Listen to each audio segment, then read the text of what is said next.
Jai Gurudev and very good morning to all my dear students. Today I am going to continue this chapter Poverty as a Challenge, chapter 3 of economics.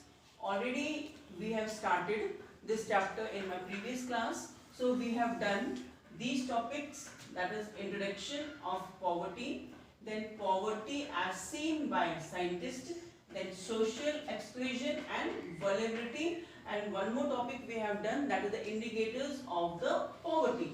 Now today I am going to start from new topic, that is poverty line. From this topic I am going to start.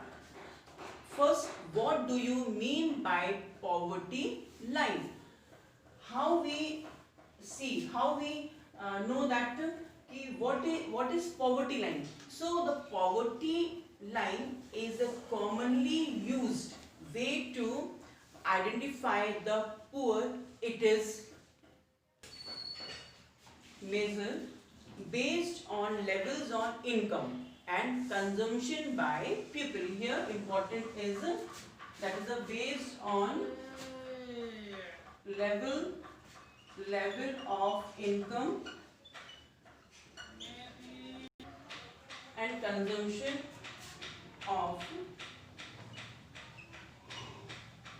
consumption by people. Again repeating that we can identify the poor people by measure the based on level of income and consumption by people. Consumption by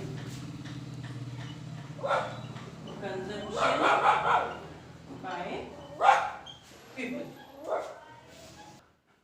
The concept of poverty line is based on the fact that a person must have a minimum level of income and consumption to satisfy the basic need of food, clothing, clean water, education and health care.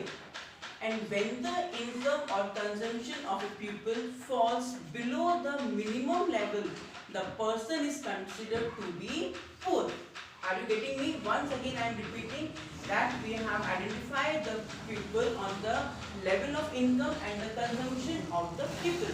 And the concept of poverty line is based on the fact that a person must have a minimum level of income and consumption to satisfy the basic needs. Here basic needs means food, clothing, water, clean water, then health care, education.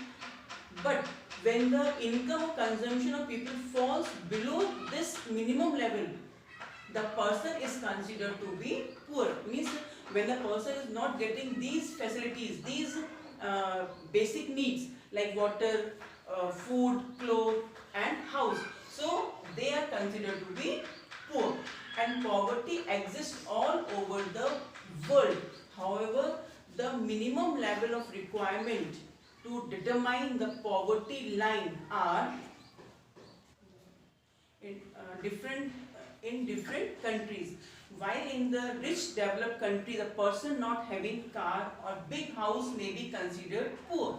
But in India, owning a car and house is still considered a luxury. You see, in developed countries, if the people are not having a car or luxury house, so they are considered as a poor. But in India, owning a car or a big house considered a luxury. They are not considered as a poor. In India, one can consider a poor means if they are not getting the basic needs. So in India, the determination of the poverty line takes into consideration the minimum requirement of food, clothing, footwear, then fuel, power, education and health care for the subsistence of an individual. Means if the person gets these things like food, clothing, footwear, fuel, means a very small requirement, so then these are subsistence, so individual can not considered as a poor. So food consists of many different types of items. So how does one decide what is the minimum requirement of food?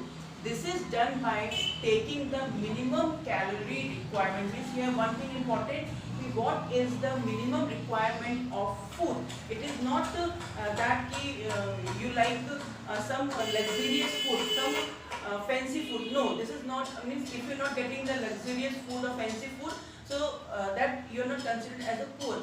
If you are not getting the minimum calorie requirement, so then only you are considered as a poor. So in India, the minimum daily requirement is fixed at 24,400 calorie per person in rural area. You see here, rural area, and 2,100 calorie per person in urban area. This is rural area, and this is urban area.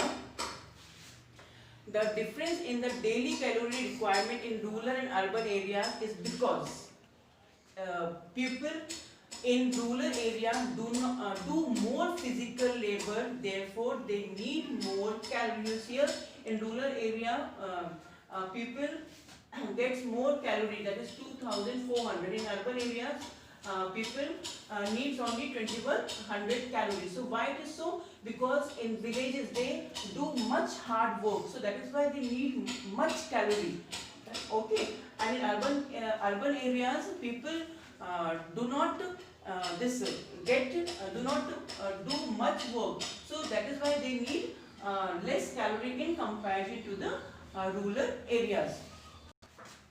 The cost of each item in the minimum requirement of food, clothing, footwear, education, power, fuel and healthcare is add up to find the minimum income required for a person to survive. And in the year 2000, the monthly poverty line income was fixed at 328 rupees per person in rural area. This is 328 rupees per person income in rural area, and 454 rupees per person in urban area. In 454 rupees that is fixed in per person in urban area. Though the calorie requirement for the people in rural area is more, their poverty line income is less than the people in urban areas. This is because things are usually less expensive in village. You see here the data, 328 rupees per person in village or rural area, and 454 rupees fixed in urban area. So why this difference? This income is less in rural area and much bigger in urban area, because things means are in this here rural area, that is much cheaper in comparison to the here in urban areas. Things are much expensive in comparison to the village or big cities or town. And also note that the poverty line income is fixed on a per person basis.